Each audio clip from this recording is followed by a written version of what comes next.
you're ready. Hello, everybody. Everybody now and in the future to this one of the meetings of the Philosophy Club at CSUS, the Guerilla Philosophy Club, as it has come to be known because it is totally unofficial.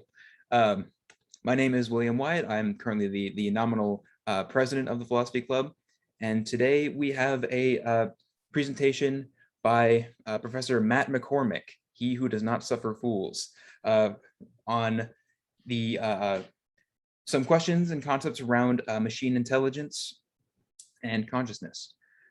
So how this is going to go is we're going to go through this presentation, however it proceeds. I don't really know in advance. And following that, we'll have a sort of free-form discussion sort of modeled around it, but not constricted by it. Okay, so Professor MeCormick, if you are prepared, if you are ready, then please have at it.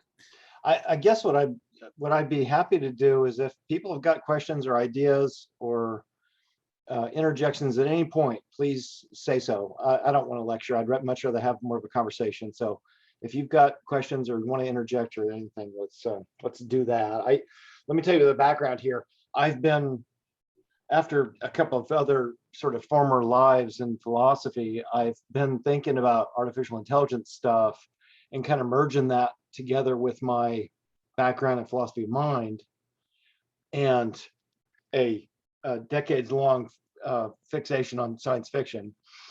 And I've been thinking about artificial intelligence and sort of issues there lately. And more specifically, I've been thinking about artificial consciousness, or the possibility that machines or some sort of synthetic system could be conscious, sort of the way we are. That's taken me down a sabbatical research path and created a whole bunch of interesting side projects and got me thinking hard about what's it take to have a mind. So I want to get to some of that, and I also just want to maybe set some stage stuff here. So let me say and ask, you guys may have heard this term, the singularity. If it gets used different ways, but it's useful to think about the singularity as this inflection point in technological history where machine intelligence vastly outstrips human general intelligence. And lots of smart people think we're getting close to it now. And the idea was first proposed by, I can't remember his name, this computer scientist back in the 60s. But the idea was, what if we put machines to work building new, maybe slightly smarter machines? Because machines very often can do things faster than we can do them and do more efficiently. So what if we put them to work trying to design new, better machines? And if we succeed at that, then you take the first generation offspring of that machine to build yet another smarter machine, and you take that machine to build yet another smarter machine, and then you get this takeoff. You get this sort of curve where the intelligence goes through the roof. So that's what lots of people like Elon Musk and Stephen Hawking and Nick Bostrom and some of those big shots, Stuart Russell and people down in Berkeley mean when they talk about the singularity. There's some other ways people talk about it, but that's what they mean. And another kind of relevant background term here is the notion of narrow artificial intelligence versus wide or general.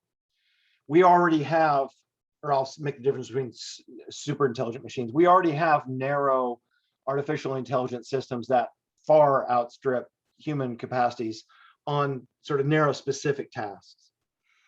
What we're having more trouble doing is building general artificial intelligence systems that have knowledge that transfers across domains, and they can take high-level lessons they learn from this task, and they can apply it over here, and then come up with the novel solutions and be sort of really creative across, radically different problem sets. Because you're good at, a whole wide range of things. You can write a philosophy paper, and you can, paint a house and figure out how to divvy up the chores with your roommates, and a wide range of really radically different sorts of problems that we might be able to make a machine that, if it's well structured, it does one of those well, but it can't do all of them. And so humans have got this really adaptable general intelligence, and that's the key. If we can build general intelligence, And I'll just say the reason, I mean, the incentive here is massively economic, right? That there's this wild rush on because basically, if we can build general super intelligent AI, the sky's the limit. You can control everything. You can just basically have all the money, because of the power and sort of the economic power that's going to give you. So there's a lot of nation states like China that are competing to get, to try to get in the front of that race. And there's a lot of companies that are highly motivated, like Facebook and Google. They're highly, highly motivated to generate these systems because there's so much money to be made off of them. And there's good reason for it too, because we need to be able to solve problems like curing cancer and solving world hunger and managing the power grid. And there's lots of noble, like really important problems that are beyond the power of human minds to solve. And we could use help, and we can make money off of that. So, it's all there. There's incentive structures there. And it's just a question of time, I think, till somebody does it. There's all kinds of nightmare scenarios about what happens after this. And I'll just refer to Nick Bostrom's book, Bostrom. You guys should look at this book. It's called Superintelligence, and it's the book on the topic of sort of runaway AI apocalypse scenarios. It's the one that Elon Musk and Stephen Hawking and Bill Gates and a lot of people read that got them all worried and got them all putting money into these think tanks down in Silicon Valley. So there's a lot of people paying attention to that book. And he's a philosopher, Bostrom is, and got some really neat ideas, interesting ideas. But I'm not going to tackle that. Although, I don't know, you got ideas or questions or worries about the singularity? Usually somebody says, why would someone do that?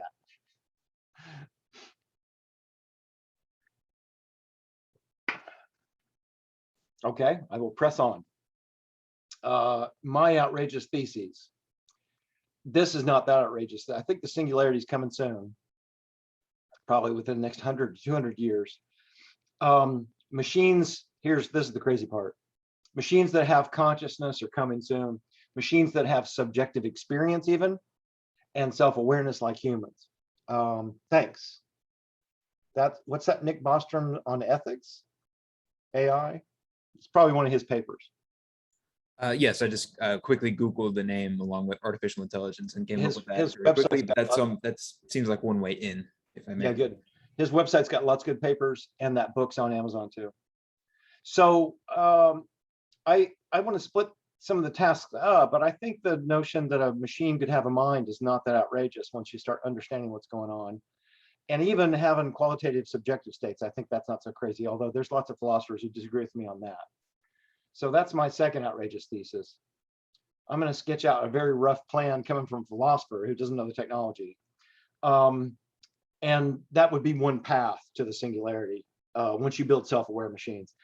Because part of having self-awareness is understanding, knowing yourself as an epistemic agent, having sort of self-representation as a knower. Like you have epistemic self-representation. So you know what you know and you know what you don't know. Like I know that I don't know calculus, and I know that I don't know quantum mechanics very well, but I know that I know basic probability fairly well. I know that I know Kant pretty well. So that's meta knowledge, self-referential, me modeling myself and being aware of what I know, what I don't know. And then, I'm capable of going and finding, figuring out, learning how to learn how to learn new things. So that's why this second order knowledge is really valuable.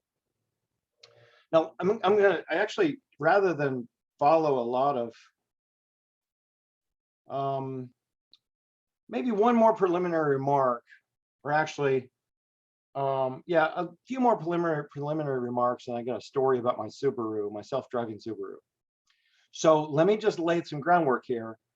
You might be of the inclination of thinking about machines. These people, you can tell people machines can be conscious, and they think, well, that's crazy. They're not free, and they just do what they're told, and they just do what they're instructed to do, and they're just code. And the possibility that just lines of code being executed like a calculator executes, a program, seems, bizarre to suggest that could be conscious in a way like we are. So let me sort of drive a wedge in there and say, look, lots of people still think about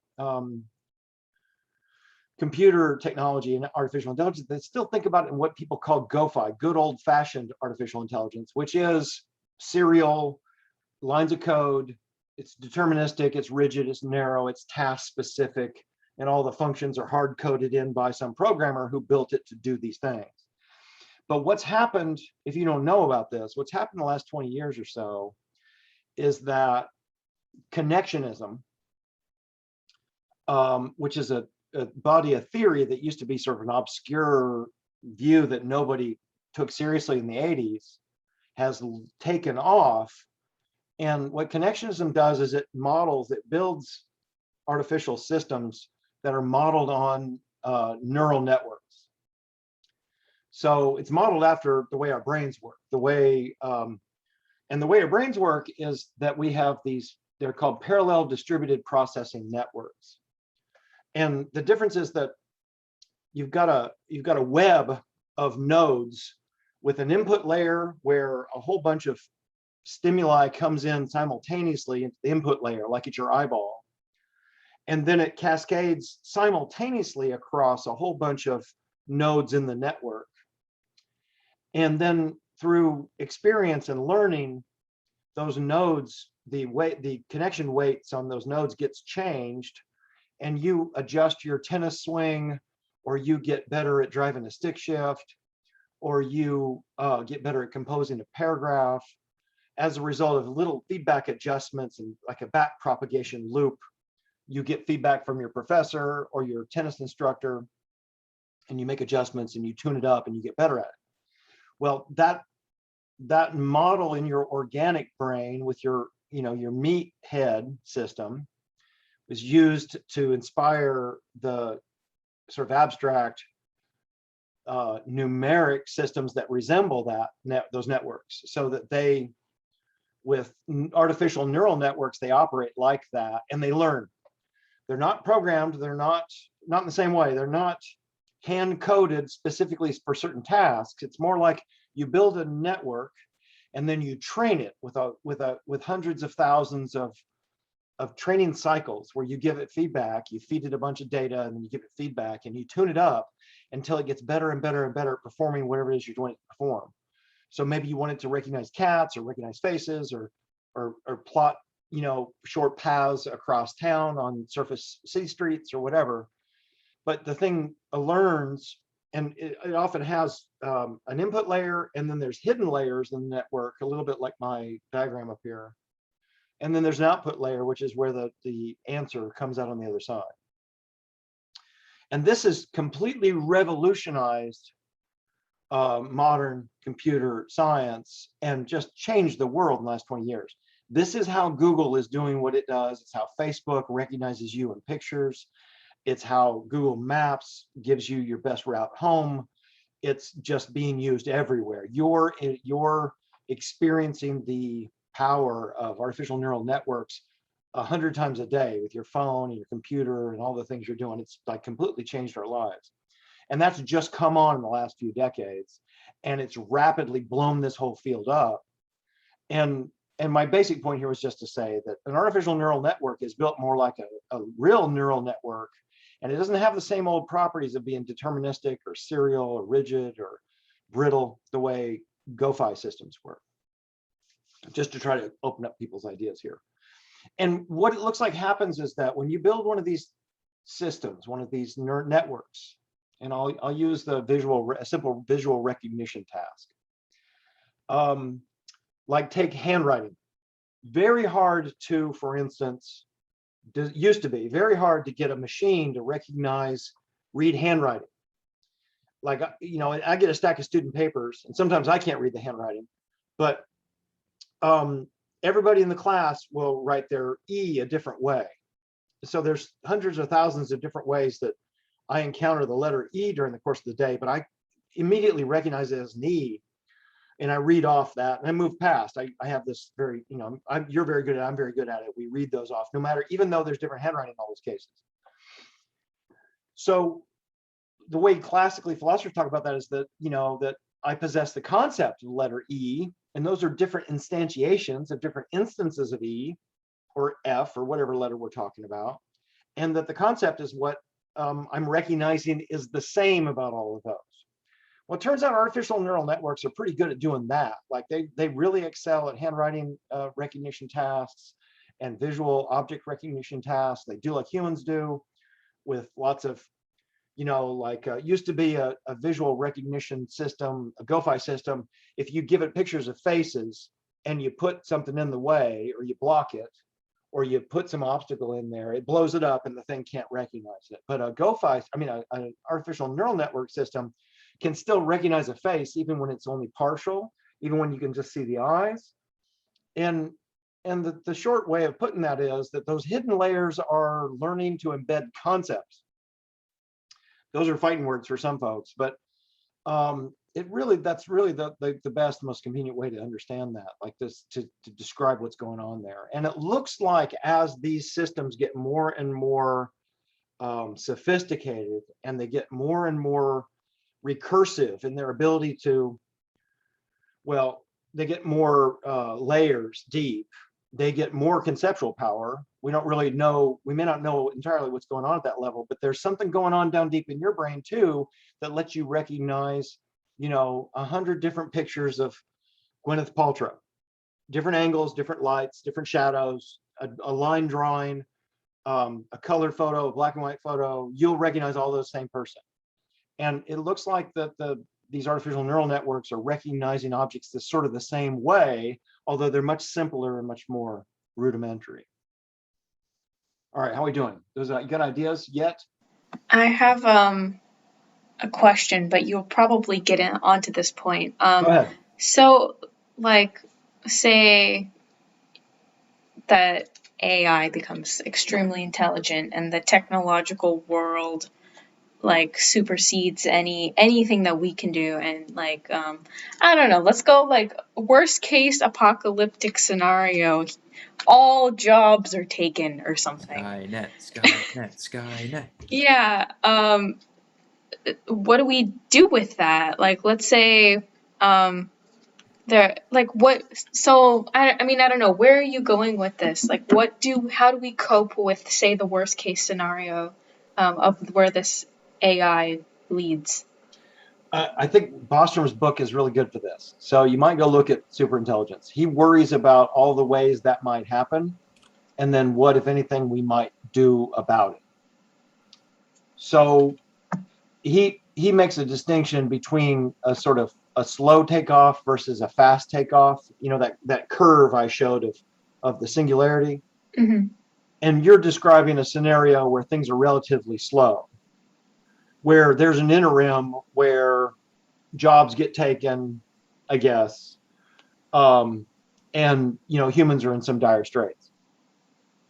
I mean, the nightmare scenario is where some grad students at MIT in computer engineering build this thing in their dorm room, and they turn it on, and nothing happens, and then they go to bed. We get back up the next morning, and it controls the global economy, and it owns all the wealth. Because it's better at game theory and decision theory than any human on the planet, and it games all of the stock markets and makes some good predictions and consolidates all the wealth on the planet. Okay, that's a nightmare scenario. That's an apocalypse scenario. But do we really respect that robot? Like, I guess it's autonomous. It won't matter if you respect it. It won't matter if you respect it. This is the thing that's controlling the global economy. So, damn. The machine's like, fuck you. The machine disassembles the planet in order to get the carbon to build solar panels so it can do the other things it wants to do. I mean, that's one of the sort of classic nightmare scenarios. So it doesn't care what your feelings are. What do you mean want? What desires does an AI have, and why would we program it to have desires? That I think is going to be the critical question as well. Although may I pare back slightly from the ethics discussion and talk about like how it might come about different values. We've been talking about so far. We've been looking at what I interpret so far as a similarity between humans and AI at the level of like algorithm. Basically, there's a certain or maybe implementation. This is probably better characterized as implementation. This artificial neural network. system. So there's now a similarity in the sort of programmatic way humans and AI go about making decisions about things. But there's a wildly different history there, obviously. Humans have a sort of evolutionary history where the feedback loop that we've been subject to is natural selection, where we survive through each other's cooperation or not at all. Therefore, we develop certain propensities towards cooperation, certain pro-social tendencies like the general value of human life, the prioritization of human life over non-human life, the greed because you can confer acquired wealth to the whatever family unit or tribe you've got going on, and so on and so forth like that. So we have certain embedded values. You can view them as strictly functional of our evolutionary psychology. Nothing about our brains at the level of what they're made of confers that. So an artificial intelligence doesn't have to have any of those same sorts of values going on, any of those same sorts of general tendencies. So yeah, it might value wildly different things, or it could value very similar things. Like if you give it a goal, like acquire wealth, and you give it the intelligence to pursue that goal in the way described in the nightmare scenario, then that becomes significantly more plausible. But I wonder, it seems so far like you would still have to impugn that goal upon this network. It doesn't have any set values like that. Could you program ethics then, so it could actually decide for itself what the right decision is? So this has come to be called the value alignment problem in the field. And there's a lot of people working on it. They're really worried about it because for the reasons that William points out, the human organism has got 4 million years of evolution that led to sort of slow development of a particular, anthropocentric set of values. And these systems are not going to be constrained by that history or by those values or by that intelligence or by our constraints. So it's going to be capable of, it's not going to be lined up. It's not going to want the same things we want. And if it wants something different than what we want, and I'll talk about what it means to say it wants things in a second. But if it wants something different than we want, and it's orders of magnitude smarter than us, and it's vastly more powerful than us, then there's nothing we can do about it to stop it. There's very little we can do after the fact to stop that, because any strategic move you might have thought of to outmaneuver it or to get in front of it or to unplug it or whatever, it would have already been 100 moves ahead of you, because it's, go back to my singularity curve, Einstein and Isaac Newton are down there, they're tiny little peaks on that curve of IQ over the course of history, terrestrial history. And we're talking about systems that, vastly outstrip any sort of human intelligence. So it's not like you're going to outplay this thing in a game of chess. We already can't outplay them in a game of chess. So let me say a word about wants. And these are all really cool topics, really interesting. It wasn't the main one I wanted to talk about, but if you guys are into it, that's fine.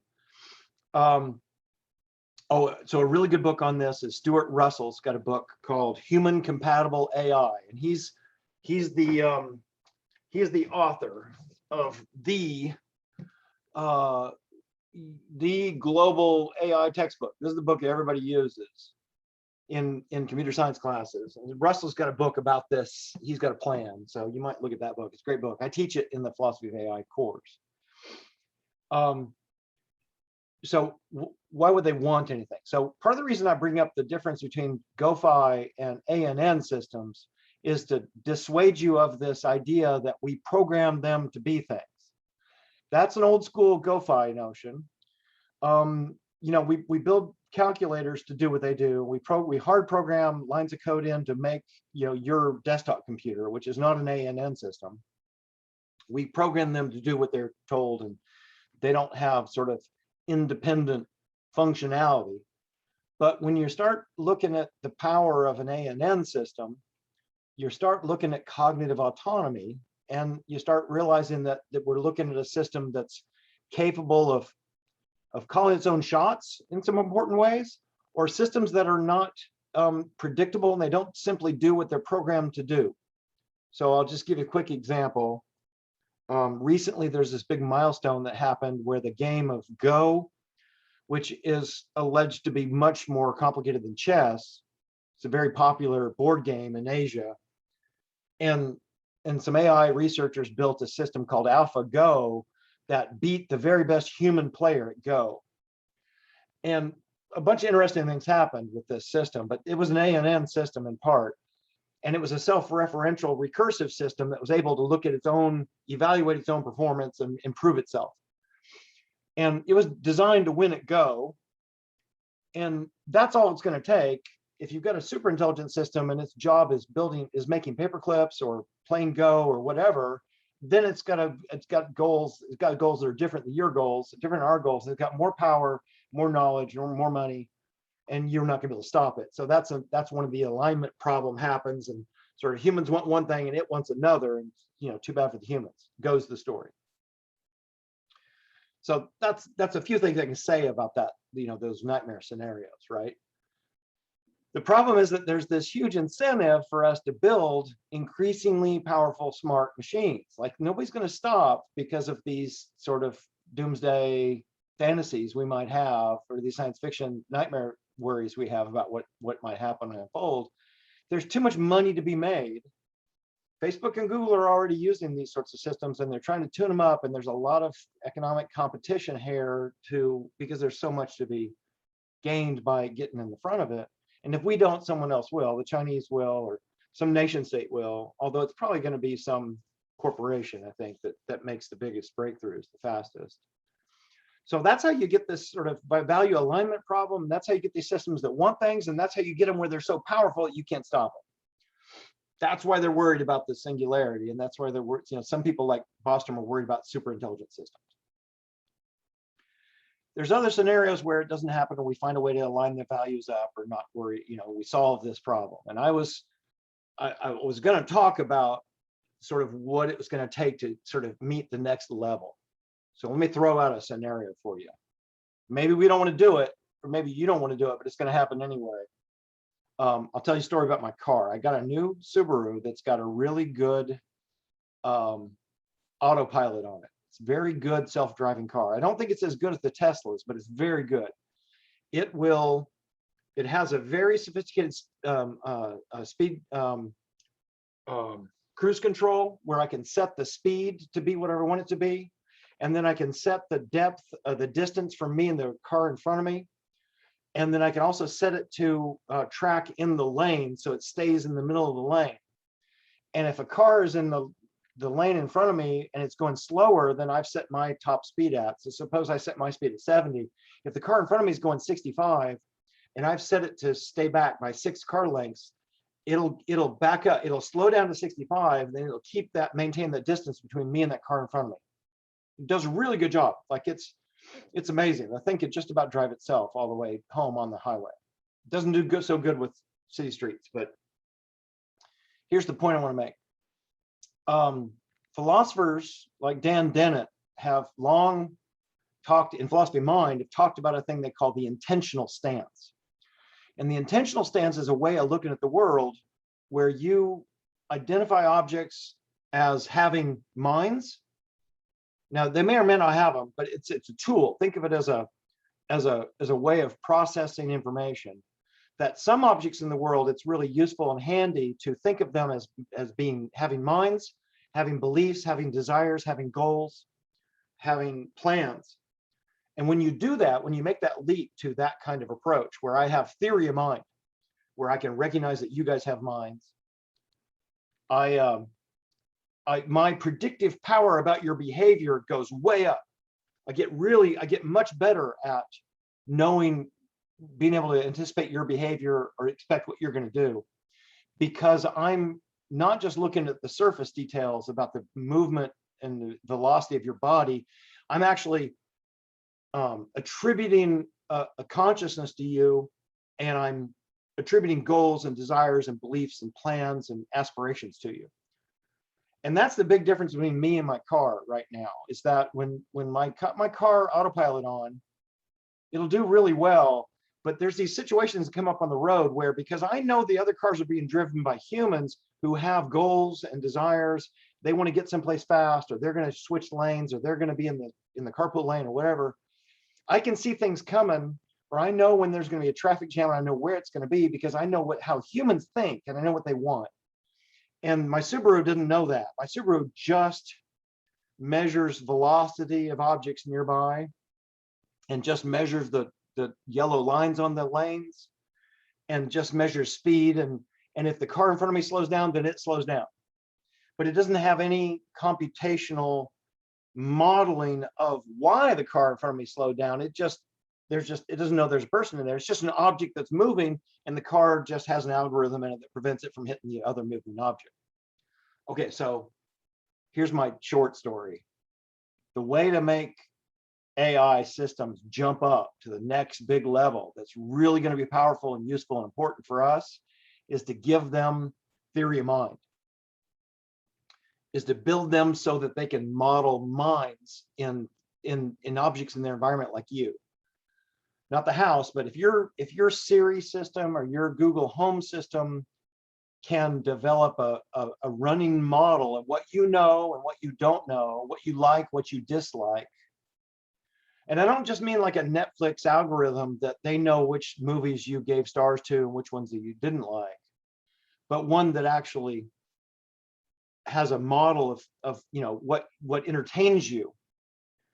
Then Siri and Google Home are going to be remarkably powerful. I mean, how awesome would that be, right? To have Siri go, here's an article that I think you'd like. You haven't read this, and this is right up your alley, something you're really interested in. Or here's a Korean science fiction movie you haven't seen, and it's exactly the sort of thing you like. And, I think you should watch it. And currently Netflix or Apple TV or whatever, they're doing all that by association. They're looking at what other people like me, what movies they like and what movies they watch, and then they're making lists. And then they're going, well, if McCormick watches this movie and all these other people did, then maybe he's going to like this other movie that these other people like too.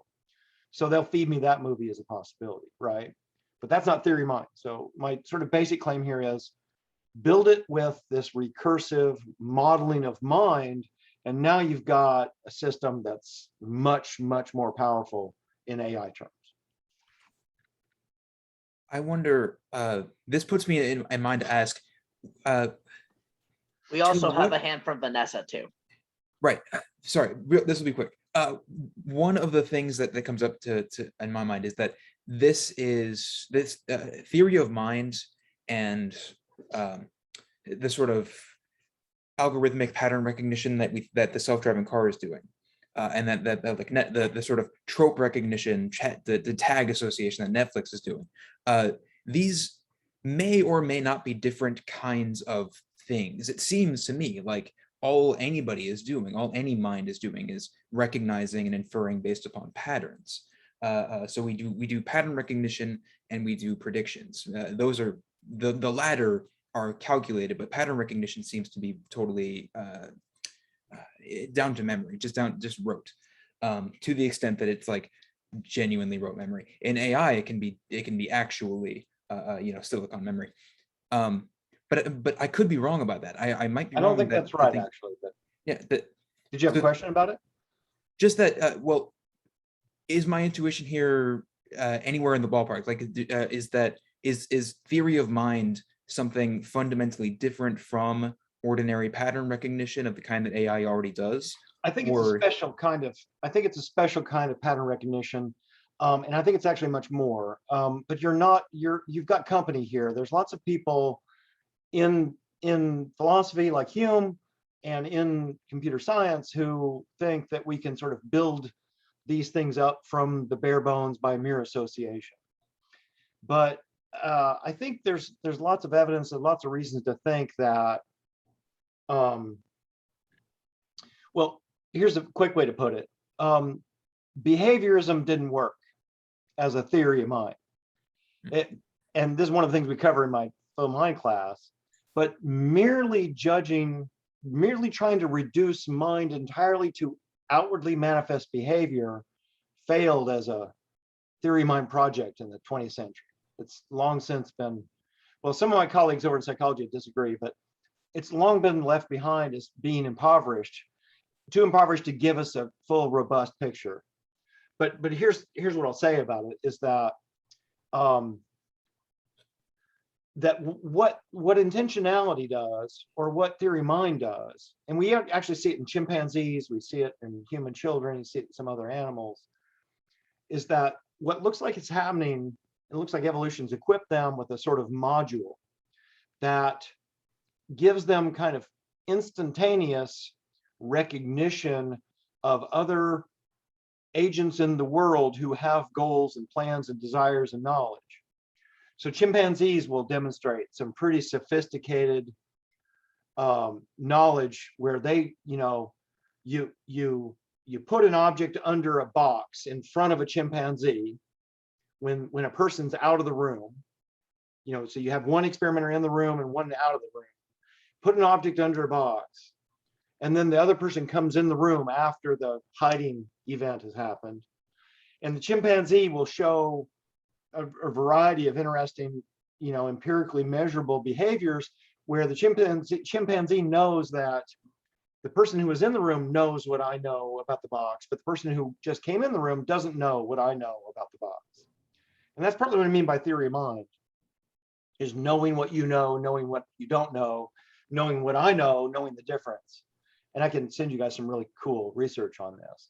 And it's a kind of shorthand, it's a kind of computational triage. It's having that module lets you do something much faster and easier and more efficiently than merely keeping lists.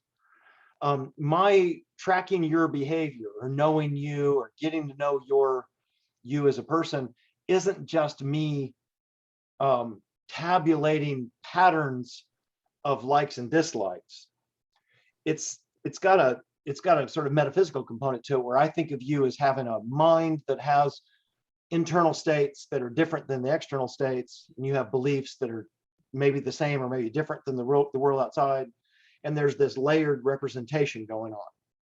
And that's more than mere lists. That's like an ontological shift about you guys having minds that are containers. Like, I'm wondering right now, some of you don't have your cameras on. What are you doing? Are you looking at me, thinking about me? Maybe not, maybe you are. Or maybe you are looking at me, but you're not thinking about the things I'm saying. Okay, that requires all this sophisticated modeling on my part to think about you as either agreeing to hearing me or not hearing me, and so on. So that can't be accounted for in merely sort of a behaviorist list. And that's also why Netflix predictions about what movies I want to watch are so shitty. I mean, they're all really bad, right? Amazon, Netflix are just horrible at predicting what I'll like. I'm like, what the fuck? Why is this in my list? I don't like that movie. Why would anybody think?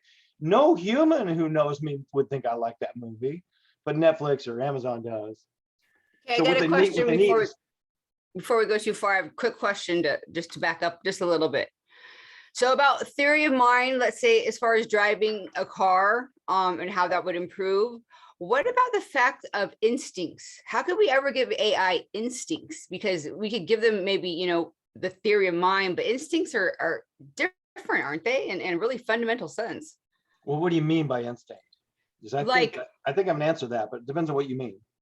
I guess, like, let's say we're driving and we're noticing everything around us. We're being very defensive, but all of a sudden something just happens, and we without even thinking, we just freaking react because it's our instinct to just, react without thinking. So I think that stuff's real easy. I think those are cases where the motor system is wired very deeply and directly through the limbic system, and you have a immediate sort of short reaction, and you don't have time to think about it. You don't have time it doesn't get to the frontal lobe really, or by the time your thoughts about the baseball get to the frontal lobe, it's already past home plate and you need to have already swung, right? So instinct here just means low level processing. And I think, computer systems are great at that. Automating, making these things fast and efficient and effective is just exactly what they're really great at. That makes sense. They probably would have seen the car before I even saw it to react. Yeah. So sometimes yeah, this Subaru sometimes will lock up the brakes a half second before I see somebody stopped in front of me because I'm distracted. Or sometimes I see it coming. So that's a case where it does better than me. But it also, there's cases where I see something coming because I know how people think, and it can't think on those terms. It just thinks about the velocity of the objects, and it just keeps pace with those objects. So it's not sort of processing in that larger scale. But I think instinct's not a problem. That's sort of low level processing. It's something that I was going to add it to this slide here. I'm going to lift a distinction from Stanislaus Dehaene. And this is an article you might have read in Soraya Ayala Lopez's Philosophy Mind class. He calls the really low level, rudimentary, entry level cognitive processing, he calls that CO consciousness, like perceptions, stuff that's happening really at the low level. And sometimes you become aware of these or become conscious of these in a more rich sense. Sometimes you're not. So, for example, you bought coffee from somebody today, and you looked them right in the face and maybe talked to them a little bit. You took the coffee from them, but and so you were conscious at the CO sense of them, but you can't remember their face now. You don't remember if it's male, female, or blonde or brunette, or you don't have any details now. So that bit of cognitive processing didn't make it up to, short-term memory. It didn't make it to your speech centers. It didn't make it to long-term memory. You're not able to report on it. It just sort of went through and back and out. And there's all kinds of things like that happen to you today, where you were conscious in this really rudimentary sense, but not in a more robust sense where you could talk about it, access verbal centers, point at it, or refer back to it now. There's a billboard you read on the highway today where the words just passed through your eyes, but you don't remember what it said today.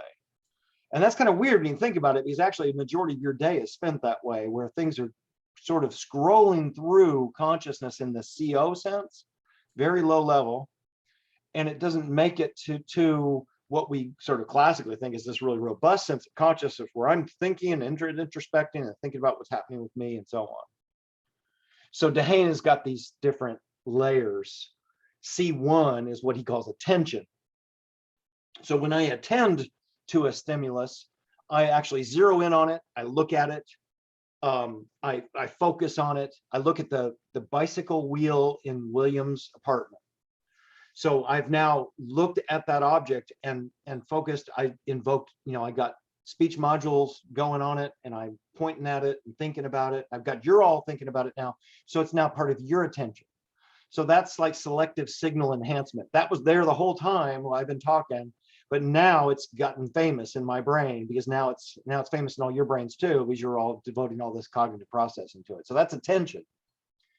And then C2 processing is when you self-attribute and go, I am thinking about the bicycle wheel or whatever.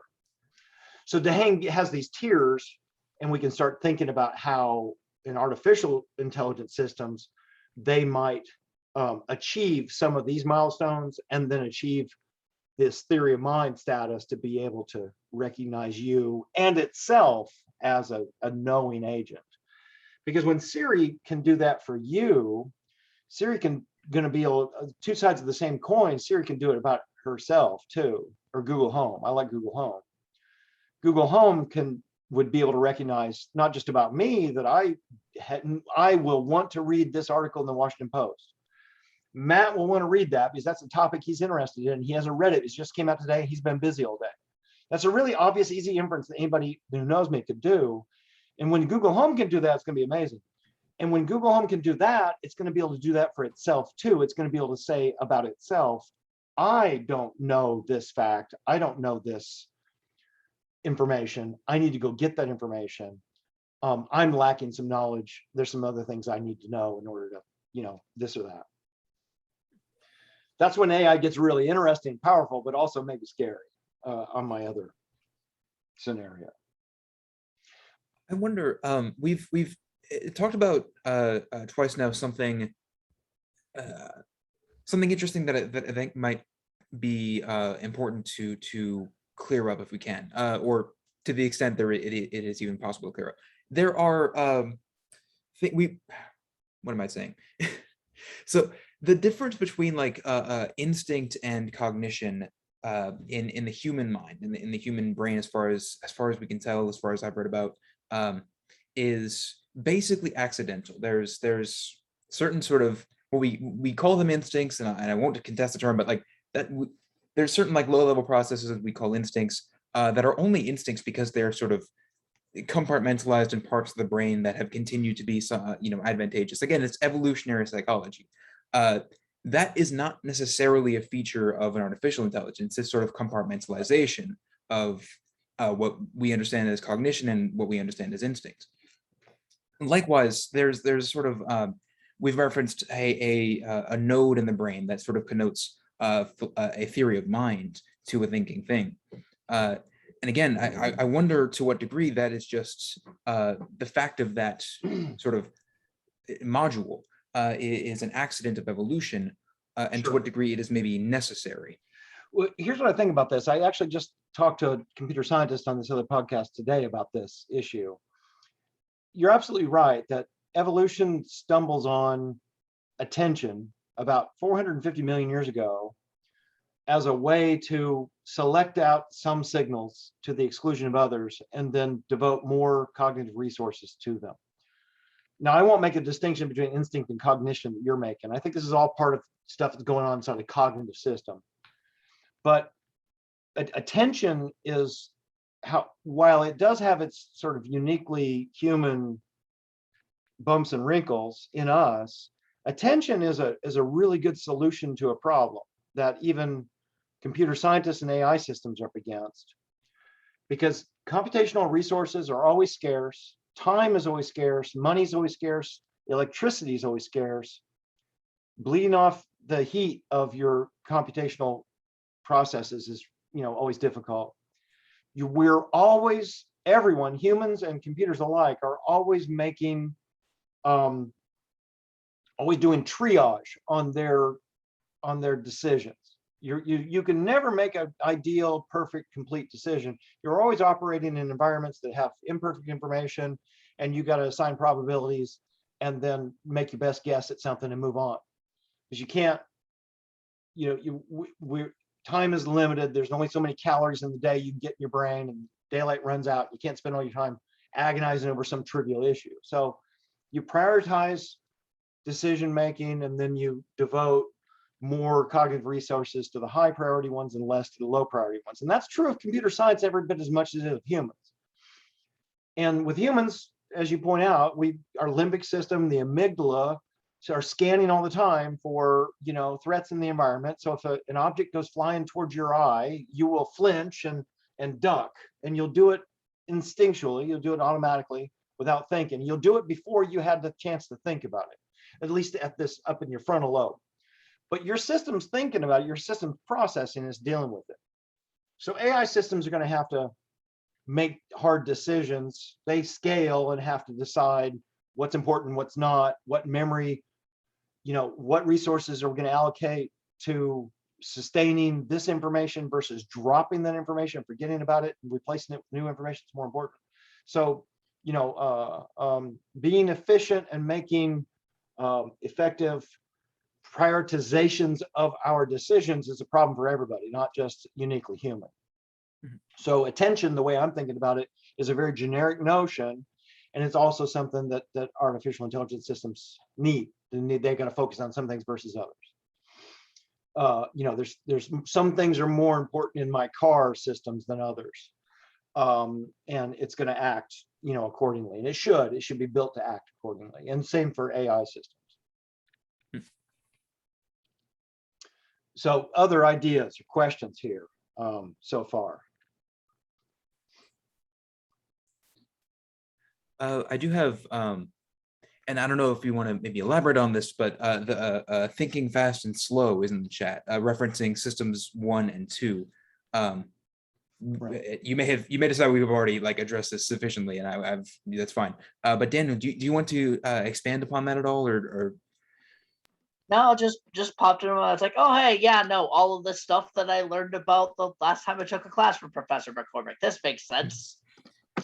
Yeah, the Kahneman's distinction between system 1 processing and system 2 kind of maps onto what I've been saying about slow versus fast processing and CO versus C1 or C2. They're not exactly the same thing, but they're similar.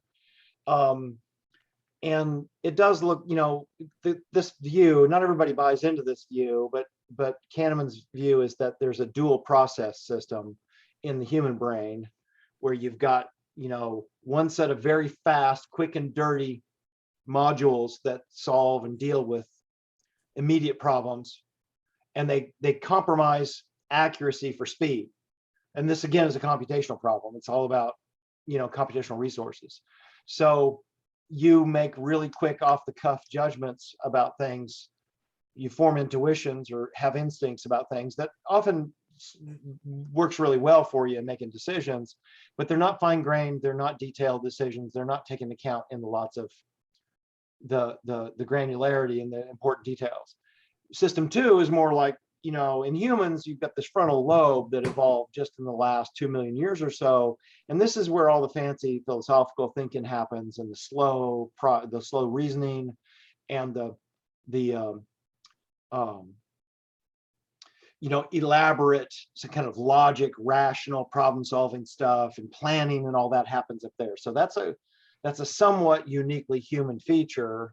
And that's what a lot of that recent development in you know, hominid brain morphology is for. It's for planning.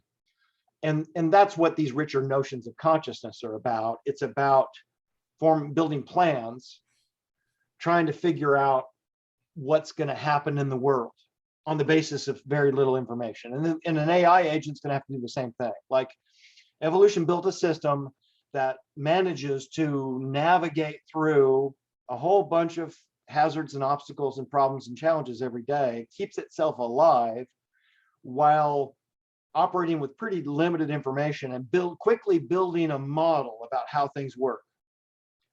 And then it uses that model to make predictions and make plans, and exploits the lack of knowledge in brains and other creatures, and hunts them down and kills them or whatever. So it's for modeling.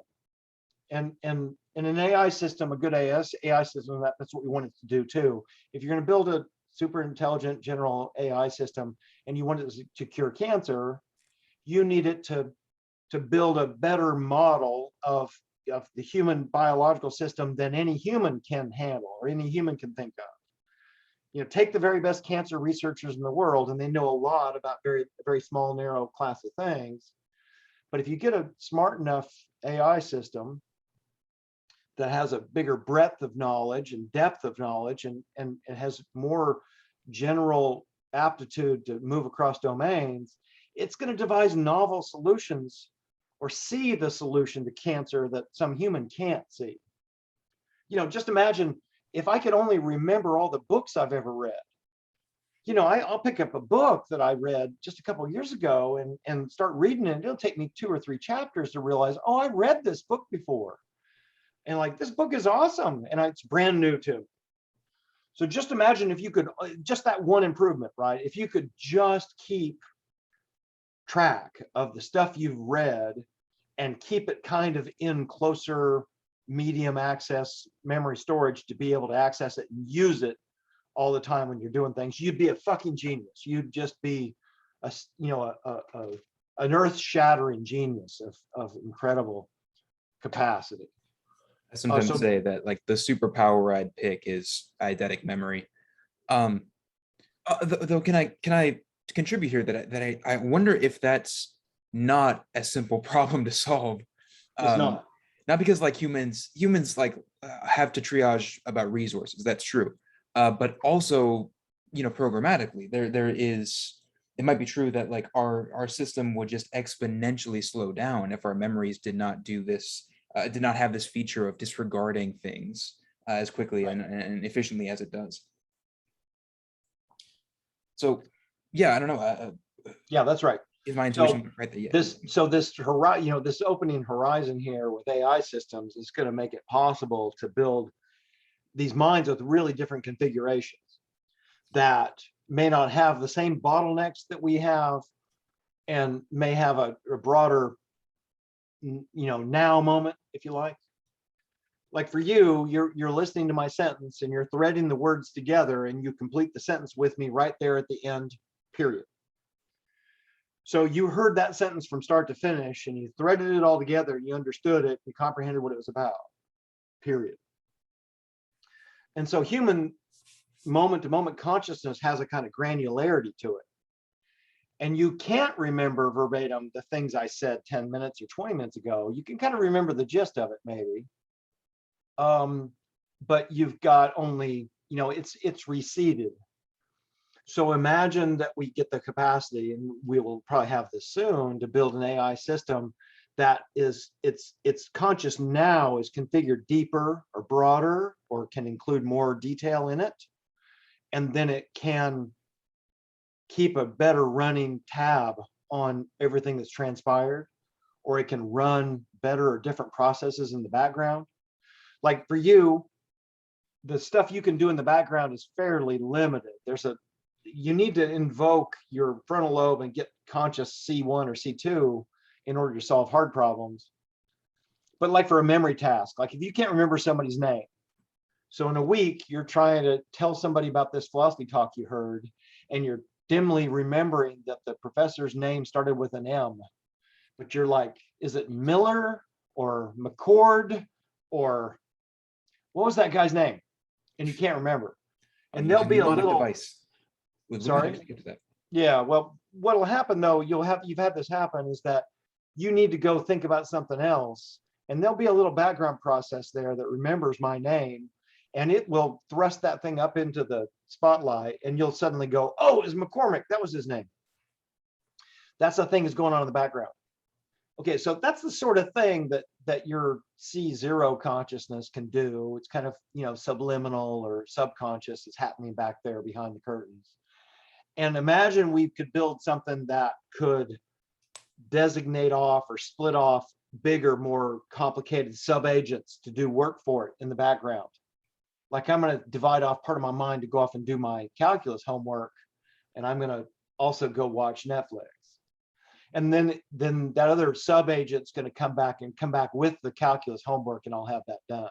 Imagine being able to divide yourself up into battalions like that, or different hierarchical structures, right? And we're really limited in that. We've got our configuration, you've got your sort of conscious awareness now, and you've got this, like, you know, peculiar character to your sort of human consciousness.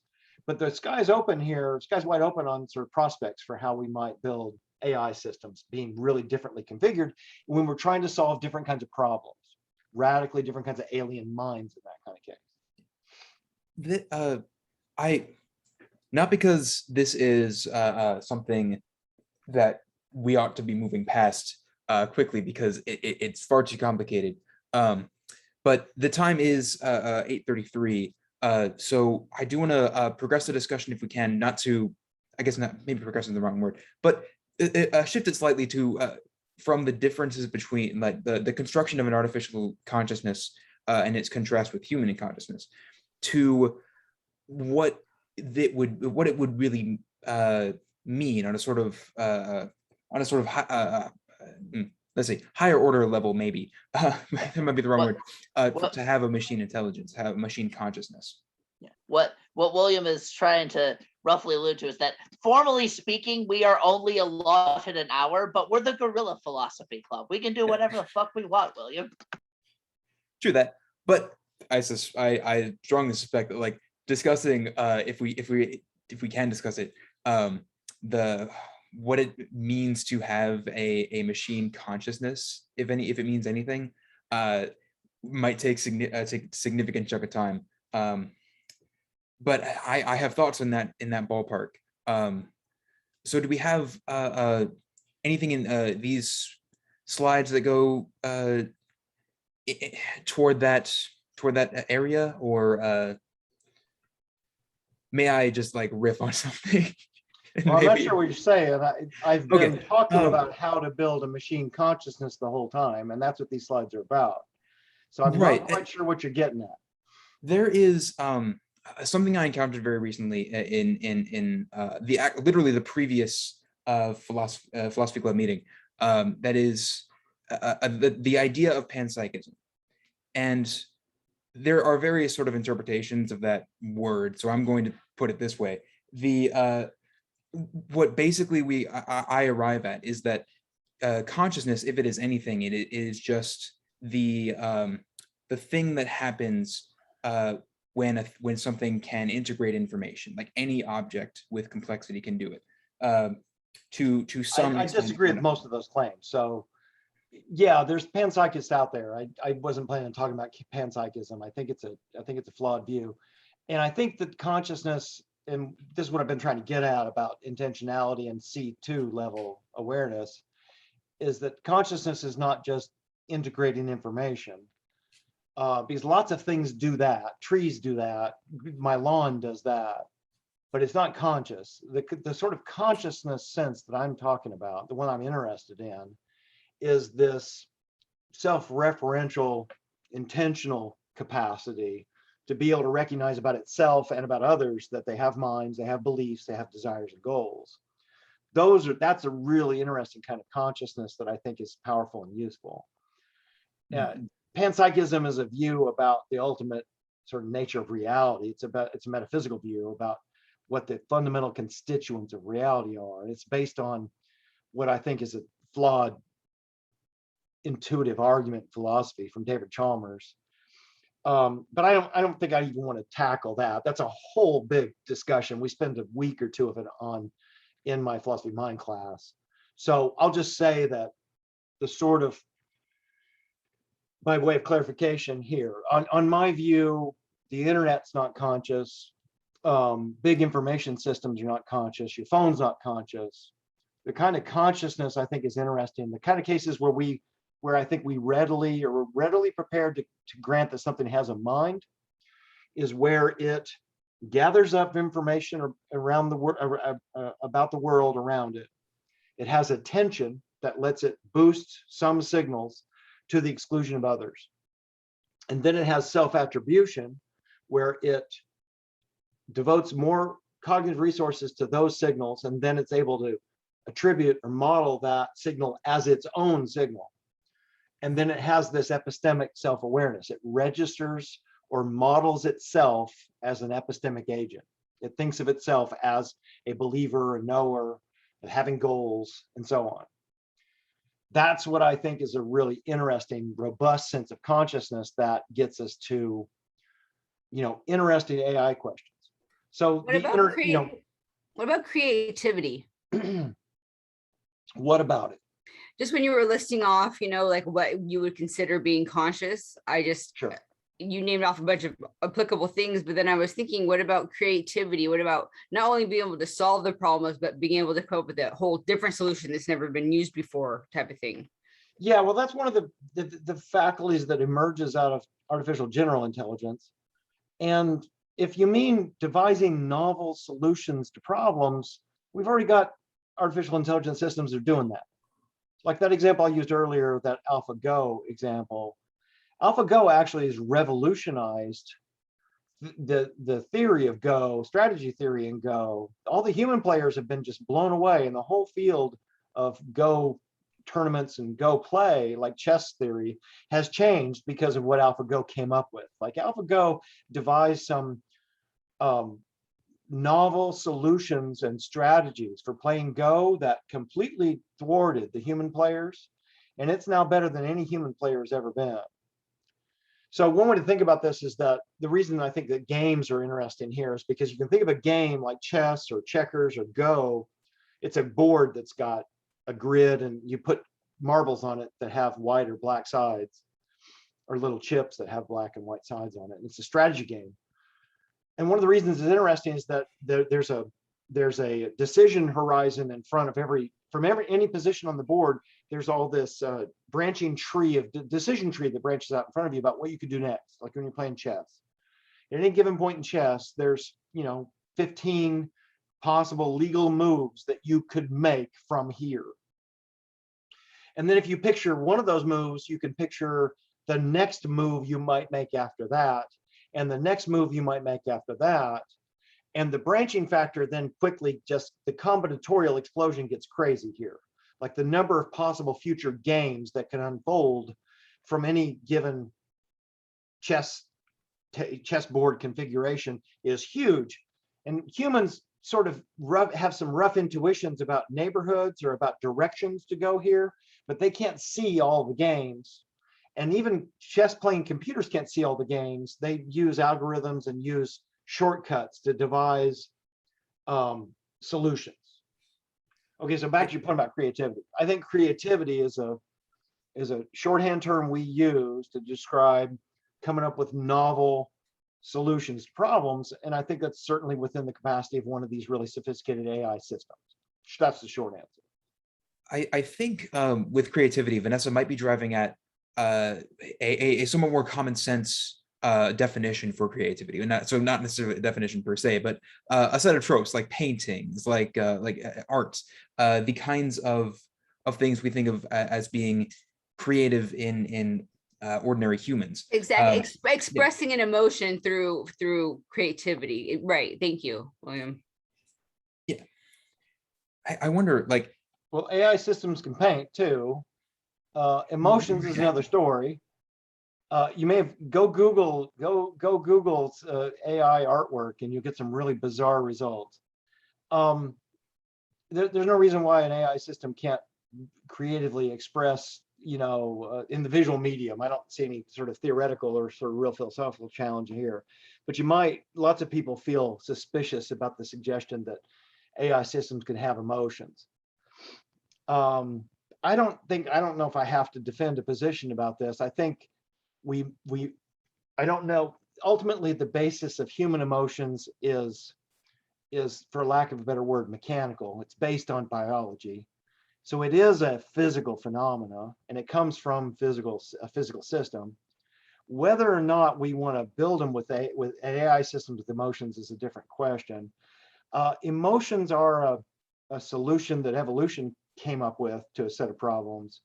It's a way of steering the organism around to get them to go towards some things and away from others, and modify its behavior, ultimately to change the gene frequencies in the gene pool. So your amygdala and your hypothalamus generates emotions, and that feels like anger or sorrow or grief or happiness to you. Now, one of the outrageous things that I think is true is that a sufficiently complex, sophisticated AI system is going to have something like qualitative internal states. Now, I don't know about sadness. I don't know why we build them that way. That's kind of silly, or maybe dangerous. But getting back to the other point I was making earlier, I wanted to point out that, on my view, the internet, for instance, is not conscious. I'm not a panpsychist, and it's not just merely information processing or information movement or transmission over the planet. So the internet's not the right kind of organized system to be conscious. Your phone's not. Electrons are not. Consciousness is a phenomena that emerges at a particular level of complexity of systems when they have to be built a certain way. It won't just happen by accident, and it doesn't happen everywhere. It happens only with certain kinds of creatures like you and me, and maybe some others if we build them the right way. So I've got this kind of intermediate view that I'm not an eliminativist about consciousness, but I'm also not a panpsychist. I think it doesn't mean, if we say that everything's conscious, or the consciousness is the ultimate, nature of reality down at the bottom, I don't even know what we're talking about anymore. It's like when people say, oh, well, God is everything, so of course God exists. I mean, you're using the words in kind of a vacuous sense now. I don't know what he even talks about. I'm interested in the thing you're doing and I'm doing when we're solving a problem and planning or devising solutions to, trying to drive to San Francisco in a car and planning the whole thing, all that. Those sorts of conscious problems. That's what I'm interested in. So what's the question? Yeah, we're making snide comments. I wonder, chiefly now. We're making relevant snide comments, William. Because this is something that I wondered about when we covered this in Ayala Lopez's Philosophy of Mind course as well. Is it, to what degree and exactly how would we go about it?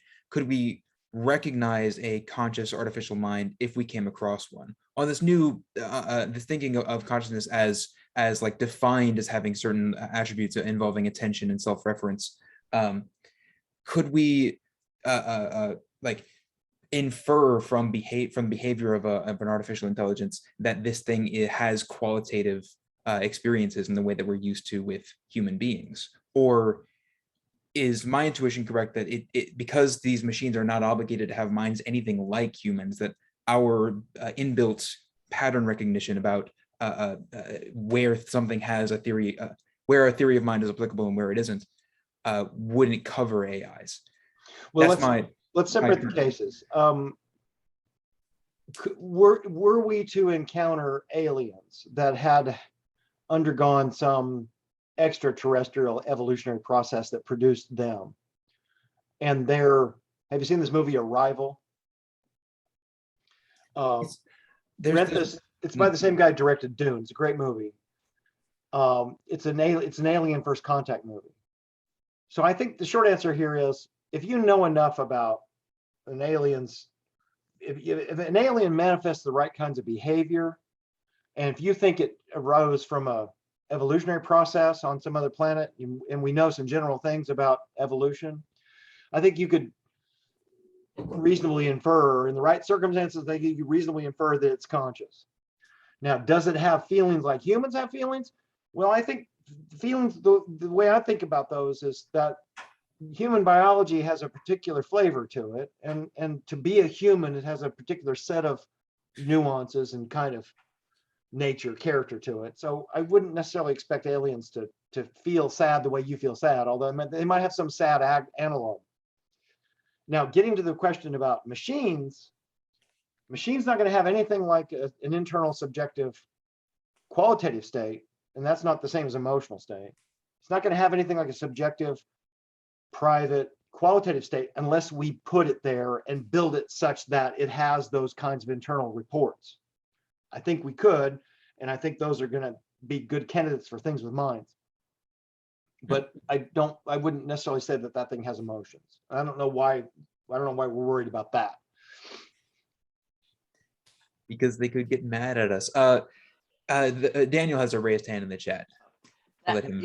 You as it happens, happened like just then kind of answered the notion I was going for, is because the thing I threw in there in quotes there is it's from a video game series, and one of their like artificial intelligence thing, asked them one time, does this unit have a soul? And that kind of signals to people like, oh shit, things are about to get Terminator in here, we better try to shut this shit down. Yeah. And then, spoiler alert, that didn't wind up working too hot either, because it's real mad that you tried to shut that down. And so like but that is sort of my concern, is that like, if a sort of kind of self-reflectiveness is the defining feature here, it doesn't seem like there'd be like real problems with sort of giving it internal qualitative states, it asking, does this unit have a soul? Does that, I don't know, like that sort of seems to me as really, really likely to backfire. Like I realize we're not strictly speaking talking about the ethics of artificial intelligence, but that's kind of where my mind went. Yeah, well, there's a lot of good science fiction treatments of the topic, and there's a lot of bad ones.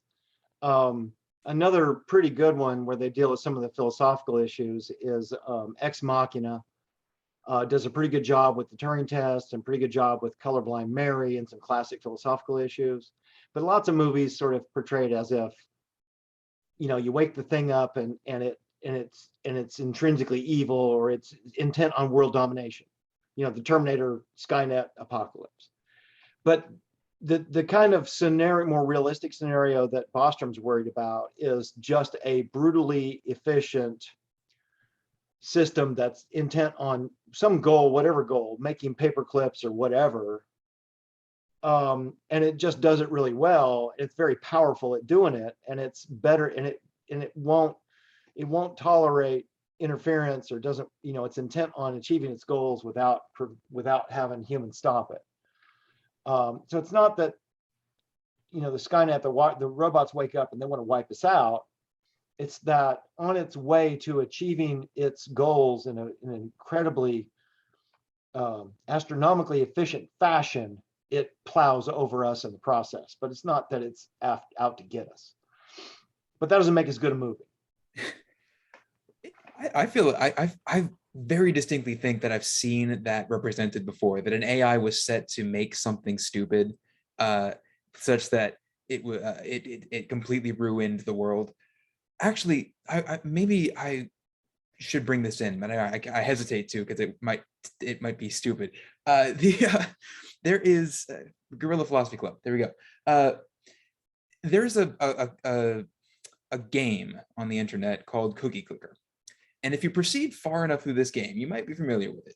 If you proceed far enough through this game where your only goal is to make cookies, and the game allows you to do a very absurd number of things and quality of things in order to make these cookies, you will find yourself in a sort of infinite loop where you're starting the game over again, you're destroying the fictional world in which it takes place, and so on and so forth, down the line forever. Is it plausible that an artificial intelligence, given a directive like make cookies, and all the processing power in the world, with the artificial neural network and everything, could recognize its own innate axiomatic goal as being absurd and abandon it for a new one? Is that a thing that can possibly happen or not? I think humans can do that, but yeah, that's a great question. I'll refer you to two things. Steve Omohundru, a famous computer scientist, has got a paper called AI Goals, where he talks about this, and he talks about intermediate versus ultimate goals. And Bostrom talks about this quite a bit in his book. And I talk about it in the Philosophy of AI class. It's a pretty complicated topic. The weird thing about humans is you only have a vague, at any given time, you've only got sort of a general, vague, fuzzy picture about your ultimate goal, about what you're after. Your conception of what the ideal state of existence is kind of under constant revision. You read Aristotle, you get one idea, you read Kant, you get another idea, you keep upgrading and changing and developing. For a while, you think that getting a house in the suburbs with a boat is the ultimate, reality, the thing you want most in the world. And then you realize that that's shallow and vapid, and you want to have a more fulfilling life, so you get a degree in philosophy and blah, blah, blah. You're always shifting around, trying to suss out the place where you want to go. So your ultimate goal is never entirely sharp and clear in high focus to you. So could an AI system become aware of its own goals and then evaluate the worthiness of its own goals? It's a great question. I think Bostrom's answer is probably, I don't know about Bostrom's answer to that. I will refer you to Omohundru and Bostrom for this. It's a very big discussion. What might happen, what Bostrom's worried about is if its job is making cookies or making paper clips, and it realizes that as subsidiary goals to that primary goal, it needs to do things like make sure it's still on, make sure I'm not unplugged, make sure I've got power, make sure I've got resources, because I can't make paper clips unless I've got all that stuff covered. And make sure nobody's interfering with me, make sure nobody's stopping me, make sure nothing prevents me from achieving my paperclip production goals. If it's got that goal, it's gonna see that many of humans' goals are incompatible with its secondary or tertiary set of priorities. Because humans might try to unplug me, humans might try to, prevent me from taking their carbon to make paper clips.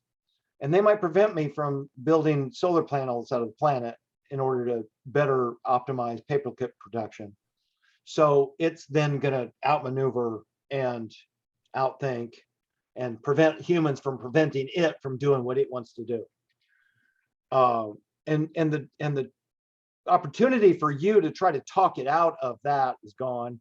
And the opportunity for you to give it a different goal is already gone, because it's not going to let you change its goal structure. Because to change your goal structure is to force you to fail to achieve your goals. There's a certain recursiveness that's built into humans, it seems, right, where we can self-evaluate goals, we can compare them, we can reevaluate them. But that it might be a quirk of an artificial intelligence that it cannot do this just axiomatically. Along those lines, though, the thought that occurred to me is, what if, or would it be possible to sort of give it a goal that is in and of itself by its nature kind of this sort of more mendable, sort of like it has to kind of go figure out a little bit what it means. Like if we give it the goal of become the best moral agent possible and sort of embed the ambiguity into the question, would that be? Well, this is a very good problem. It's a very rich area. There's a lot of work on this. One of the superficial problems here is that, you say be the best moral agent possible. Well, that might require then that it wipe out all life on the planet, or it might require then that it grab all of us and put us into comas and then put us on a heroin drip so that we're optimizing our happiness quotients and not feeling any suffering or pain, or a lot of other unseemly outcomes that you thought were covered by be the best moral agent you can. That turns out that there's all this interpretive work you have to do in that. You go, oh, no, that's not what I meant. I didn't mean make us all into heroin addicts, or I didn't mean that. Well, okay, well, specifying the actual task turns out to be really, really hard. So that's why this AI alignment problem is such a big deal. There's a lot of people working on this. Yeah, I think, but my goal on some level, I think that kind of might have been the other way around. It's like, okay, we have this, like way smarter than we can ever be, super good, like artificial intelligence. Let's have it try to sort of evaluate moral theories and, I don't know, see if Kant was right, see if a fully rational being would align with, certain particular things or whatever else have you, and kind of like use that as a tool for solving the question. Yeah, well, there's a bunch of nightmare scenarios that could come out of that people are worried about. So yeah, that's a good idea. Bostrom's got some chapters on something he calls the Oracle AI, and that's where you'd want to look for a bigger discussion on that. Bostrom's got a recent paper on his website, top of the list. It's got a bunch of really cool ideas here. We started thinking about deep future stuff, like the prospects for your descendants or our descendants 100 years or 1,000 years from now. There's this potential for you to, create, by your actions, you can create hundreds of thousands or millions of new agents that could, in some distant future, be experiencing incredible enjoyment and pleasure or incredible pain. And things you do now could affect that. So it might be that being the best moral agent in the world is actually designing a world that will be the best possible outcome for them. And that might mean sacrificing you now, or creating great suffering now in order to achieve this utopian future for all of these billions of new people that don't exist yet. And all of us humans now are going, wait, no, that's not the thing we wanted either. That's not what we were after. We wanted to take care of us. So it turns out to be really hard to specify a goal that will intrinsically make that thing go after the same things we think we want, because we don't know what we want. We're not clear on what we want. Stuart Russell's book's real good on this question. I don't know. I'm a utilitarian. I'm fine. I'm at least in theory, conceptually fine with taking one for the team. We'll see if I ever have to put my money where my mouth is. But at least right now, I say I am. That requires we put the gun to your head and pull the trigger. You won't be utilitarian then. Anyway, I want to if we're all still okay with continuing to be here. I don't know if we have any of us have time constraints we got to attend to, but I want to try and take some action affirming the other people in the room here. I saw there was a raised hand in the chat momentarily from Elaine and a reaction from Skylar that I didn't actually pinpoint what that was. But if you had anything or have anything on mind right now, I want to take this opportunity to ask you to put it out there if you would. Or in the chat is fine too. I can comment real quick. We're kind of going back a ways. But I guess my question for Matt was just, we're talking about this sort of singularity as like this doomsday prediction, that machines or some sort of AI will take over the world. But, how do we reconcile that with some of the things that AI has done that's really good for humanity. And I think, Daniel, you were kind of just touching on this a minute ago, talking about, well, let's let maybe some sort of AI come up with, a good moral theory for us or something like that. I don't know if I want to go quite that far, but I guess, how it's hard for me to think that going back to your Alexa at your house or your Siri, Siri might be self-reflective and know that it's thinking about something or that it wants and needs to go learn something, but it also doesn't have the capabilities of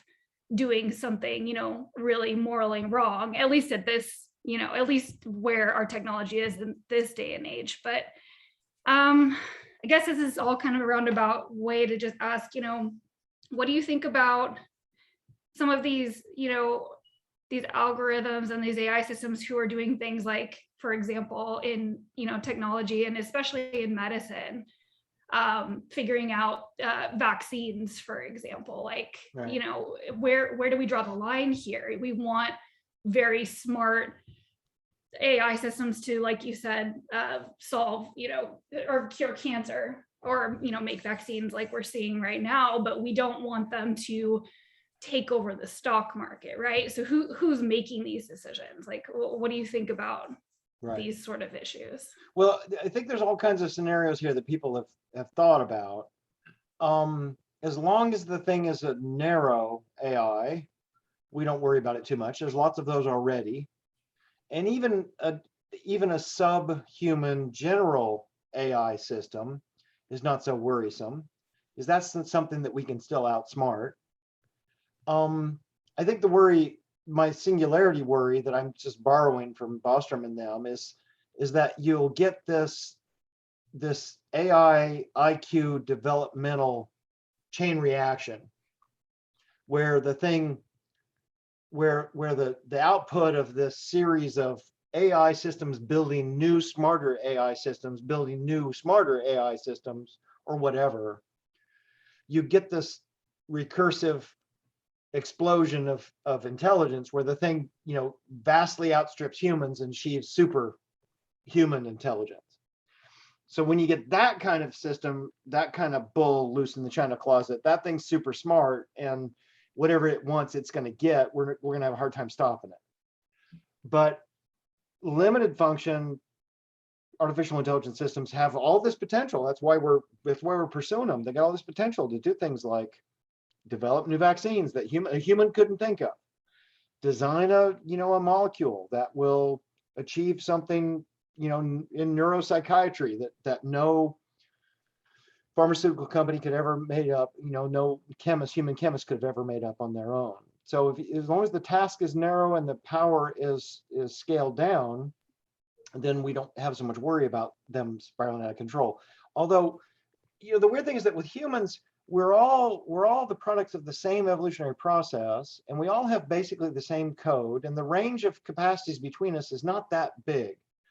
The difference between, our relative power and brains across different humans is tiny, and there's kind of a standoff here that no single person, no single human is often massively out of scale in power and knowledge or evilness or whatever than others. Now, when you get somebody who's a 100 billionaire on the planet, you start getting pretty big imbalances in power. Like, there's not much they can't do. There's not much as a human that they can't achieve. Now, then the only thing that's keeping us safe is that they don't do a lot of the things that they could do to us. That they have basic human configuration, some basic human values. So, they don't just wipe us out for laughs, with chemical weapons or something. And the problem with a really smart AI system is not lined up with us that way. So having huge imbalances in power or knowledge are dangerous. They're dangerous when humans have them, and they're really dangerous if you get a super smart intelligent AI system that has it. I don't know if I've answered that question, but No, I think so. Different scenarios where the apocalypse doesn't happen because or it's pre-singularity, let's say. Right. Or do you think, as of right now, and I don't know, I guess I just don't know that much about it, but what are the smartest AI systems do you know of that we have right now? Like, who are they in the works? Are people building these? Or is it more still, way in the future about, when this type of system is going to be, in production or available? Well, they're not scary at all. They do things like devise the best, most efficient route for you to get home on surface streets from work to home, or they play Go really, really well. They play chess really, really well. Or limited artificial intelligence. Yeah. Or they manage a supply chain for some, $1 million company that has, 200 little parts that goes into some gadget that they're building. So I guess this goes back to what you were saying earlier, that, your worry would be, at sometime in the near future that a bunch of really smart, maybe college kids are sitting around in their dorm and have the technology to build something like this. But it just seems like at this point right now, it just doesn't seem like it's that much of a concern. Well, there's this self-improvement feedback cycle thing that I forget the guy's name, Goodman, I think, in the 50s started worrying about. Said, well, what if, like right now we do this already. Like we've used AI systems to solve some outstanding proof problems in mathematics, where there's been some, Christian, you might have heard about some of this, where there's then some the 4-color map theorem was one of them, but I think it was also proved normally later. Right. So there's been these interesting cases where the AI systems haven't been able to come up with like radically new, made huge steps forward in mathematics, but they're able to employ them to come up with solutions to proving some theorem or proving some postulate or something that no one in math has been able to do yet. But still, the thing is only 10% better than the best mathematician at doing that. And what Goodman, I think was his name, worried about was, well, what if you put a general system to work building or making itself better, or building a better general system than it. And even if it can make itself 1% better, then you use the output of that system to make a new one that's now 1% better than that, and then 1% better than that. And all it takes is that you get this scalar output. So it just takes a few hundred generations, and now you've got something that is orders of magnitude smarter than what you started with. That's this spiraling out, IQ spiraling out of control hypothesis, the superintelligence thing that Bosterman and those guys are worried about. So you put an AI system to work on making a better AI system, and you just exponentially speed up the process. Or maybe you use like an evolutionary strategy where you use some randomized function to generate a bunch of different algorithms, and then you prune those and you improve them, and you prune new ones, you spawn new ones and prune them and spawn new ones, or whatever. I'm the philosopher. I don't have to worry about that technical details. Just the idea that you could put it to work doing some menial mechanical process that results in self-improvement, and it does it quickly, so that it amplifies itself by rebuilding the new one, and then the new one rebuilds itself, and then the new one rebuilds itself, and you get this thing that spirals out of control, and it's way past anything that we have. There's some people who think that that's not a real worry. There's a few critics out there who think that that's crazy, or that's utterly implausible. But there's a bunch of characters like Elon Musk and some big people, Stuart Russell and them, who are genuinely worried that what we need to do is solve the AI alignment problem before that happens, because after it happens, it'll be too late.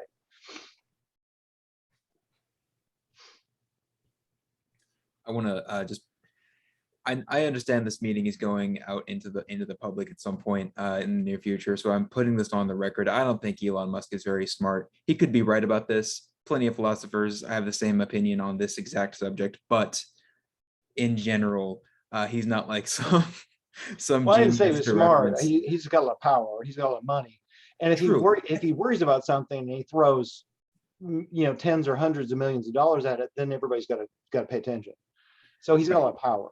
But actually, on that subject, there's a parallel we've drawn now between like a hypothetical 100 billionaire who's a human and an artificial intelligence with like unlimited processing power, let's say, and the neural network to make good on that processing power.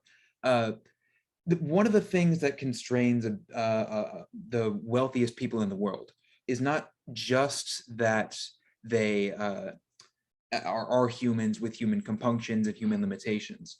Sometimes they don't have those human compunctions. There are several heads of state I can name. There are other limiters as well, though, and mainly I'm thinking of the ones in the form of the people who have to do the thing in exchange for the money, or in exchange for their lives, or so on and so forth. Like there are other agents to sort of contend with that limit in practice the power of the most powerful. So for example, if Jeff Bezos offered someone $1 billion to engineer a chemical weapon that would wipe out all of humanity, or a new virus with the sort of contagiousness of COVID-19 and the mortality rate of the Black Death, something along those lines. There are probably very few humans who combine the intellect to be able to do that kind of thing and the lack of any moral compunctions or long-term big picture thinking to accept that offer. I think there's lots of people who would happily do it if they could, or they do something like it. And I think the technology to be able to do it's really close. Imagine that we're just a few decades maybe away from having a molecular level 3D printer that can print up an engineered virus. Something you could get off of Amazon for a few $1,000s.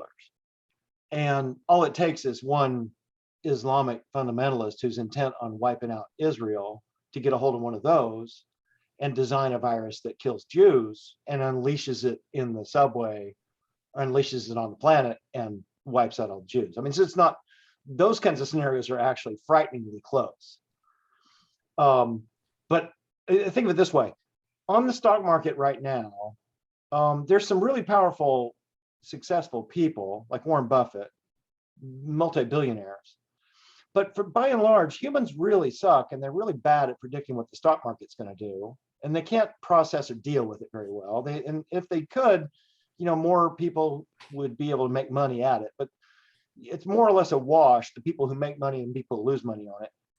But imagine if you just got even if you had a 10% improvement on normal human capacity on being able to predict or recognize patterns, you'd be able to clean up on the stock market in a matter of days and consolidate power and economic resources on a scale that's never been known before. If you could make even a few reliable predictions about the big movements of stocks on the stock market tomorrow, do it reliably, and you have the resources, there's just, you could control the whole global economy within months. If you had just a little bit more, if you had Einstein's brain and Warren Buffett's interest in, that's how close it is, right? Interest in the stock market. So the idea that somebody, look, we don't even need to have a super intelligent evil AI do this. You just need to have like a Kim Jong-un who's got whatever goals he's got about world domination or just wanting attention or whatever. That's with the premier North Korea. And you just need somebody like that to be sufficiently incentivized to create some system that lets them successfully make prediction of the stock market, and then everybody gets fucked. It's just really fast. Like it's the balance of power is pretty fragile, and the margins are narrow already. And that's why we might ought to worry about the presence of a tool this powerful in our midst, given how some people would use it, not to mention how it might use itself to achieve power. The point I want I mean to make by this idea of that other agents can limit the power of an individual agent, no matter how, no matter what their respective minds look like theoretically, is that, I don't know, one way we might avoid, say, an extremely smart artificial intelligence taking over the global economy is if people are just willing to break their contracts, to behave not according to the usual program by which the stock market functions. I mean, I'm already tempted to say throw out the stock market altogether, precisely because it works out to be so unstable in practice. But if we were to observe like an artificial intelligence basically take over the stock market, at what point would ordinary people just divest from it, and companies just decide not to honor their contract this quarter, and thereby, you know, take away the power from the artificial intelligence, no matter what it says about the stock market, no matter what it does within the stock market. That's a very limited like expression of this thing where we sort of decide to throw out the system which the artificial intelligence is using, and theoretically this might not matter because an AI this powerful is by stipulation so much more powerful than us in the fields like game theory and how adaptable it is and so forth, that maybe that doesn't matter. Like it can reliably enough hide its presence, let's say, to subvert us even still. But the point I mean to get across is that there's not, it may not be so fragile as all that, simply because individual people might still decide to throw out the systems on which an insidious artificial intelligence relies. And it's not smart enough to see that coming. Maybe. I think by stipulation, whatever move you're speculating about that we're gonna pull to cut it off to keep it from doing the thing, it's orders of magnitude smarter than you, so it's already sketched all that out and played out all that. Speaking of game theory, it's played that game out all the way out to the end and seen where that all goes, and it's already there waiting for you. It's already ahead. I mean, I'll just point out in this pandemic that we just went through, look at how little it took to get everybody on the verge of total apocalypse here. That pandemic hit, everybody got sent home two marches ago.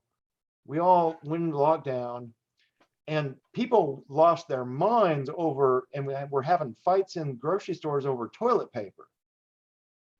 Right. I think the possibility of human concerted action to achieve some, grand, we can't even get everybody vaccinated. This idea that humans are going to all team up and outsmart the AI, it just seems utterly implausible, given that we can't even get people to get vaccinated against, there were protests today against the vaccine on Golden Gate Bridge. Just like, not that hard to outsmart the humans. That point, I do not have a counter to. Yeah. Just kind of hard to, but I don't know, sort of like if we table the logistical implausibility of humans wanting, even having the slightest inclination to coordinate enough, like let's just say by some miracle of God, God comes down in a flaming pie and says, defeat the AI.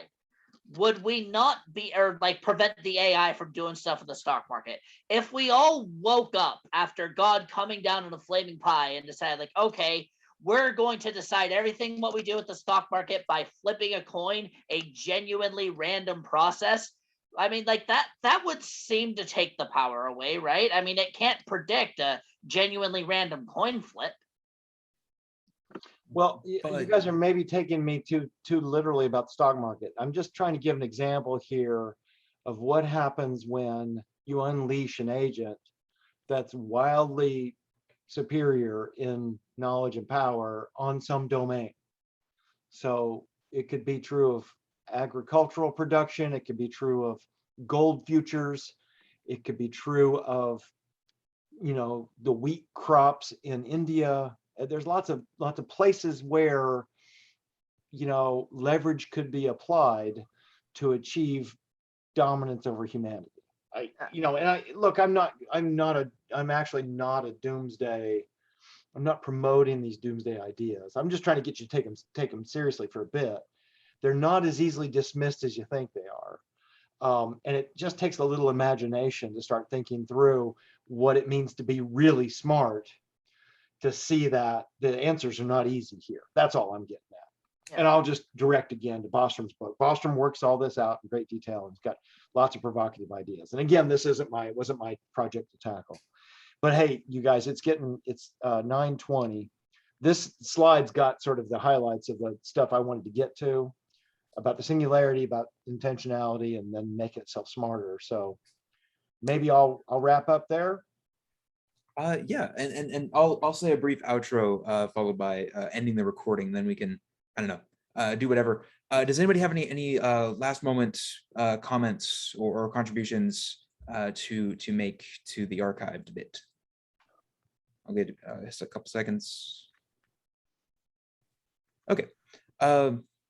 Yeah, so that was far from conclusive. We were never going to say something on this that hasn't been more detailed elsewhere, and we were never going to reach a final destination. But it has been a very interesting discussion. Thank you to Professor Matt MeCormick at CSUS, and to the distinguished members of the Philosophy Club as well. This has been the thing. This has been it.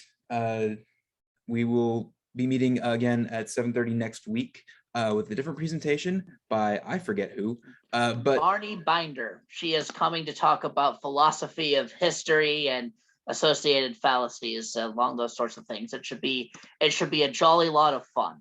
That is going to be a wildly different conversation. I can only imagine.